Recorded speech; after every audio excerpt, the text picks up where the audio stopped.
बात करेंगे जीरे की, क्योंकि जीरे में जिस तरह का एक्शन हम पिछले कुछ समय से देख रहे हैं उसका सबसे ज़्यादा फ़ायदा इस साल किसको हुआ है। इस साल अगर फ़ायदा हुआ है जीरे में अगर किसी को इस सीज़न में, तो सबसे ज़्यादा किसानों का फ़ायदा हुआ है। लेकिन आमतौर पर जब भी हम बात करते हैं, कभी भी किसी कमोडिटी, एग्री कमोडिटी के दाम बढ़ जाते हैं तो हम कंज्यूमर्स एंगल से बात करते हैं, लेकिन हम कभी भी नहीं सोचते हैं कि जो इसकी खेती कर रहे हैं, जो किसान भाई इसकी खेती कर रहे हैं, क्या उनको इसका फ़ायदा वाकई मिल रहा है क्या। लेकिन इस बार जब भी हम आवक सीजन में, हार्वेस्टिंग टाइम में जाते हैं, कटाई के वक्त में जाते हैं, तो उनको सही भाव नहीं मिलता। लेकिन इस बार जीरे में ऐसा नहीं हुआ है। जीरे की जिस समय बुआई चल रही थी, खेती शुरू हुई थी अक्टूबर नवंबर के आसपास, उस दौरान अगर जीरे का भाव देखें तो नवंबर के महीने में 22,000 23,000 के आसपास चल रहा था। वो जीरा हार्वेस्टिंग के टाइम पर 45 से 50,000 रुपए के पास हाजिर में चले गए थे। यानी दोगुना से भी ज़्यादा रिटर्न किसानों ने कमाए हैं।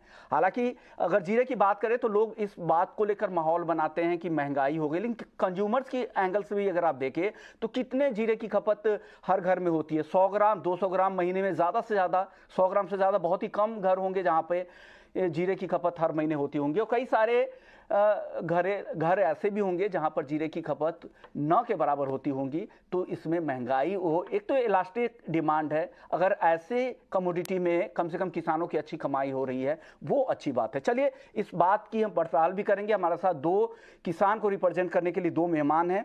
दिलीप सुथार साहब हैं, सीईओ हैं चोराड फार्मर्स प्रोड्यूसर कंपनी के, और साथ ही हमारे साथ करशन जी जडेजा होंगे जो बनास फार्मर प्रोड्यूसर कंपनी से हैं। इन दोनों के बारे में बता दूं कि बनास फार्मर प्रोड्यूसर कंपनी 1622 किसान उससे जुड़े हुए हैं, और दिलीप जी जो यहाँ पे रिप्रेजेंट कर रहे हैं चोराड फार्मर्स प्रोड्यूसर कंपनी की, उसमें 508 किसान जुड़े हुए हैं जो तमाम तरह की खेती करते, चाहे वो जीरा की हो, धनिया की हो, कैस्टर और बाकी एग्री कमोडिटी की खेती करते हैं। तो सबसे पहले हम जीरे पर खास बात कर रहे हैं किसानों को। दिलीप जी, क्या इस बार जीरे ने किसानों को माला माल किया है क्या? नमस्ते सर जी। किया है, इस बार किसानों को अच्छा रेट मिला है। उनकी लागत से तकरीबन देखे तो 4 गुना रेट मिला है। ठीक है, तो इस बार किसान भी खुश है। पर थोड़ा बहुत क्या है कि प्रोडक्शन कम हुआ है। जितना हर साल होता है उतना इस साल प्रोडक्शन हुआ नहीं है। ओके। तो लागत से तकरीबन 4 से 5 गुना उनको इस बार रेट मिला है सर। ओके। अब दिलीप जी, अब मेरा अगला सवाल होगा, अगर पहले लागत हम समझ लेते कि आप लोगों की लागत कितनी आती है। अब जीरे 1 एकड़ में अगर आप खेती करते हैं जीरे की, तो कितनी लागत आती होगी? 1 एकड़ में तकरीबन 25 से 30 हजार रुपये लागत आती है सर। से 30,000 अगर लागत आती है, और आपका यील्ड क्या है, कितना यील्ड होता होगा? हालांकि मैंने कॉमन ये पूछा था, तो जितने भी किसान थे, कई किसानों से बात की थी, तो उनका यही कहना था कि 2.5 से 3 क्विंटल प्रति एकड़ उनकी उपज होती है, यील्ड होती है। क्या ये सही है आंकड़े सर? हाँ सर, सही है। हमारे यहाँ भी 200 से 250 केजी के आसपास पर एकड़ में प्रोडक्शन होता है। यानी 250 से 300 केजी अगर उत्पादन हो रहा है उनको, तो अगर उसे मौजूदा भाव अगर 4500 जो लोअर भाव है वो भी मानकर हम चले हाजिर का, तो करीब करीब 1,12,13,000 रुपए के आसपास बैठता है। और आपकी जो लागत है वो 25,000 है 1 एकड़ में, यानी 85 से 90,000 रुपए प्रति एकड़ आपका फायदा हो रहा होगा सर। हो रहा है सर।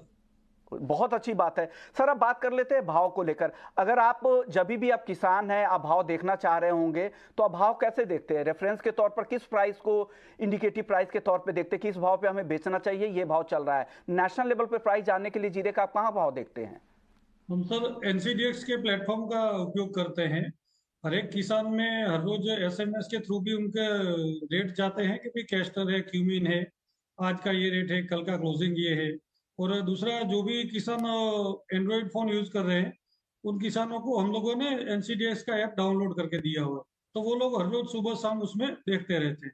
यानी रेफरेंस प्राइस के तौर पर आपको वहां पर एनसीडीएक्स का प्लेटफॉर्म है, जिसका भाव देखते हैं तो आपको लगता है कि वहां पे जीरे पे प्राइस की डिस्कवरी भी बेहतर होती है, तो वो प्राइस आपके लिए काम करता है किसानों के लिए। अब बात कर लेते हैं सर हेजिंग के लिए। आप कोई भी खेती करें तो आपके लिए कई सारे रिस्क होते हैं, उसमें प्राइस रिस्क सबसे बड़ा रिस्क होता है। क्योंकि अगर आप खेती कर रहे हैं, जब अराइवल का टाइम है, इस बार तो बहुत अच्छी बात हुई कि जीरे में आप लोगों की कमाई अच्छी हुई, आप माला माल हुए, लेकिन बहुत बार ऐसा होता है कि भाव अचानक से आवक सीजन में कम हो जाते हैं। वो आम तौर ज़्यादातर खेती में यही होता आ रहा है।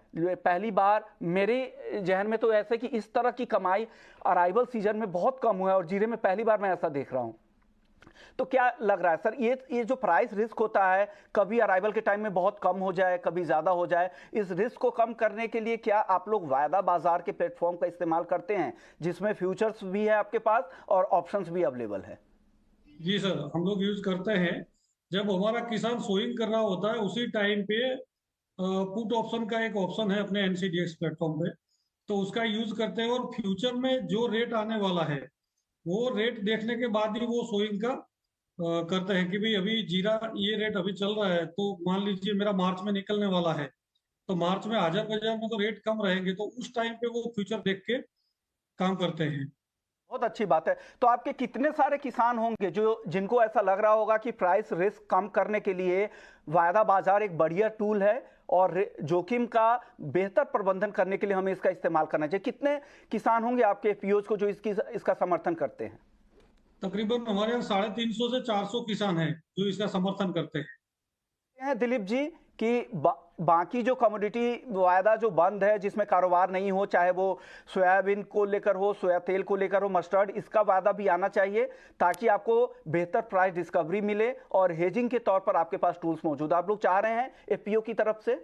जी सर, एफपीओ चाह रहा है कि ये आना चाहिए। ओके, चलिए हमारे साथ एक और एफपीओ के मेहमान हैं, करसन जी जडेजा हैं, बनास फार्मर प्रोड्यूसर कंपनी से। सर स्वागत है आपका। सर सबसे पहले बताइए आपके बनास फार्मर प्रोड्यूसर कंपनी में कितने किसान मेंबर हैं आपके इस एफपीओ से? 1622 फार्मर हमारे शेयर होल्डर है बनास एफपीओ के। ओके, तो सर जीरे की खेती में उन किसानों को इस बार किस तरह का फायदा हुआ, कितना फायदा हुआ होगा सर? फायदा तो भाव अच्छा होने के कारण हुआ है, लेकिन इसमें दिक्कत है जीरे में जोखिम भी इतना ही होता है क्योंकि जीरा इस बार 10-15% लोगों फार्मरों ने ही बोया था क्योंकि अगले 2 साल है वो भाव भी कम था और ये वातावरण के कारण जीरा में नुकसान भी बहुत आती थी। तो इस बार भाव अच्छा रहा है तो फार्मरों को अच्छा फायदा हुआ है। ओके सर, फार्मर्स को अच्छा फायदा हुआ, तो क्या आपके जो भी मेंबर्स किसान हैं क्या इस बात को लेकर खुश होंगे और प्रोत्साहित होंगे कि आगे भी इस तरह की खेती करे जो वाकई फायदे की खेती हो जैसा जीरा हुआ है? और आप ये भी चाह रहे होंगे कि इस तरह की खेती दूसरे फसल हो उसमें भी हो ताकि लोगों को बढ़ावा मिले, नए युवा आए किसान खेती करने के लिए? तो हम तो ऐसा सोचते ही है कि जो कम्युनिटी नहीं है अभी हमारे एनसीडीएक्स के फीचर में, तो ये मस्टर्ड है वो सब भी लेना चाहिए क्योंकि फार्मरों को हमारे मस्टर्ड भी ज्यादा फार्मर करते हैं तो उनको भी पता चले कि भाव क्या रहने वाला है, तो इसकी तरह से वो अपनी खेती में बदलाव कर सकते हैं। डिमांड है ग्राउंड से जो किसानों को रिप्रेजेंट कर रहे हैं करसन जी जडेजा, जो किसानों को यहाँ पर की नुमाइंदगी कर रहे हैं, उनका कहना है कि वायदा में सरसों नहीं होने की वजह से रेफरेंस प्राइस के तौर पर वहाँ जोखिम कम करने के लिए उनके पास कोई टूल्स मौजूद नहीं है क्योंकि आवक सीजन में जिस तरह से दाम सरसों में गिरे हैं उससे किसानों को काफ़ी नुकसान हुआ है। और यहाँ जीरे की खेती, हम हमेशा कंज्यूमर्स की बात करते हैं कि किसान भी हालांकि कंज्यूमर्स हैं लेकिन अगर वो खेती कर रहे हैं तो इस उम्मीद में ही खेती करते हैं कि उनको अच्छा फायदा होगा। अगर उनके फायदे होने कम हो जाएंगे तो वो खेती ही बंद कर देंगे, तभी अगले सीजन में अगर वो खेती कर पाएंगे ताकि इस बार उनको फायदा होगा। सर करसन जी, आप जोखिम की बात कर रहे थे, जोखिम मैनेजमेंट के लिए क्या आपके मेंबर्स एनसीडीएक्स के प्लेटफॉर्म का इस्तेमाल करते हैं, वायदा बाजार का इस्तेमाल करते हैं अपने प्राइस रिस्क को कम करने के लिए? जी, हमारा 1600 में 300-400 फार्मर ऐसे जिसको हमने एनसीडीएक्स की ऐप डाउनलोड करवाई है और वो अपना जो माल बेचना है वो सामने से हमें ही बता देते हैं कि अभी बेचने का है, अभी नहीं बेचना। हम एफपीओ में भी वो फार्मर हमारे कांटेक्ट में रहते हैं, भाव बढ़ता है तो वो बोलते हैं अभी बेचना है। 3 महीनों अगाऊ का भाव जान सकते हैं तो उनको वो भी निश्चित कर सकता है कि बेचना चाहिए या रखना चाहिए। तो ये एनसीडीएक्स ऐप है, वो ऐप के कारण फार्मर को ज्यादा फायदा हो रहा है। बहुत अच्छी बात है कि कम से कम नई टेक्नोलॉजी, नया प्लेटफॉर्म, नए टूल्स का आपको फायदा हो रहा है। एनसीडीएक्स के प्लेटफॉर्म पे जाके आप अपने रिस्क को कम करते। करसन जी, आप पुराने किसान होंगे, लंबा अनुभव होगा, जीरे में जिस तरह का फायदा इस बार किसानों को हुआ है, क्या हार्वेस्टिंग टाइम, कटाई के सीजन में इस तरह का फायदा कभी आपने देखा है किसी फसल को? कोई एक अनुभव बताइए। नहीं, ऐसा तो हम हर साल से 900 रुपया 20 किलो का था, तब से हमको पता है कि हार्वेस्टिंग के टाइम तो भाव नीचा ही रहता है, लेकिन इस टाइम भाव हार्वेस्टिंग के समय भी अच्छा मिला है, जिसका फायदा फार्मरों को ज्यादा हुआ है। अभी भी जो हार्वेस्टिंग के टाइम पे 6,000 रुपया था, अभी 9,450 रुपया चल रहा है, तब 300 रुपया था। तो वो भी अभी फार्मर काफी ऐसे भी है कि वो अपना माल रुक रखे हैं, क्योंकि उनको पता चल रहा है एनसीडीएक्स के वायदे के भाव से।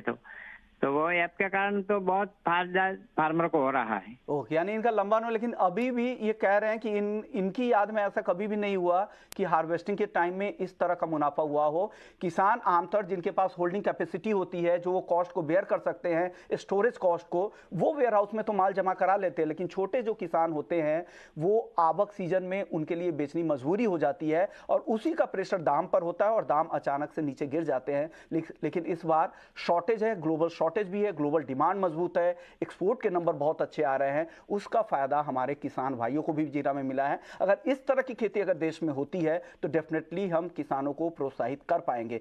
मुझे याद है करसन जी, एक वाक्य मैं भी आपको बता दूं कि हम बजट के समय में किसानों से मिलने के लिए गए हुए थे, कई सारे इंटरव्यूज किए थे।